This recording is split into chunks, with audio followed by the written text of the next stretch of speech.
आपण पाहत आहात नाशिक खबर न्यूज, जनतेचे हक्काचे व्यासपीठ। नाशिकमध्ये बकरी ईद उत्साहात साजरी। मुस्लिम बांधवांनी नमाज अदा करून दिल्या ईदच्या शुभेच्छा।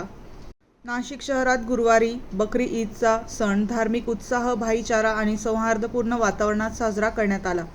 शहरातील विविध मशिदी आणि ईदगाहामध्ये मुस्लिम समाजातील बांधवांनी सकाळी विशेष नमाज अदा करून देशात अमन, शांतता, प्रगती आणि सुखसमृद्धीसाठी दुआ मागितली। नमाजनंतर मुस्लिम बांधवांनी एकमेकांना गळा भेट देत बकरी ईदच्या शुभेच्छा दिल्या। भद्रकाली, वडाळा गाव, मालेगाव स्टँड, नाशिक रोड, सिडकोसह शहरातील विविध भागांमध्ये मोठ्या संख्येने नागरिक नमाजासाठी उपस्थित होते। बकरी ईदच्या निमित्ताने अनेक ठिकाणी गरजू नागरिकांना अन्न व कपड्यांचे वाटप करण्यात आले। लहान मुले आणि युवकांमध्ये सणाबाबत विशेष उत्साह पाहायला मिळाला। संपूर्ण शहरात बंधुता, प्रेम, सामाजिक ऐक्याचे वातावरण निर्माण झाले होते। सण शांततेत आणि सुरक्षित वातावरणात पार पडावा यासाठी नाशिक पोलीस प्रशासनाकडून कडेकोट सुरक्षा व्यवस्था करण्यात आली होती।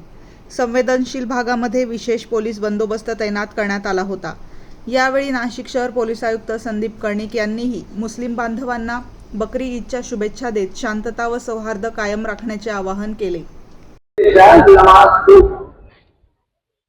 नमस्कार, मी पोलीस आयुक्त नाशिक। सर्व बंधू भगिनींना ईद अल अधा, बकरी ईदच्या खूप शुभेच्छा आणि तुमच्या आनंदामध्ये नाशिक पोलीस सहभागी आहे।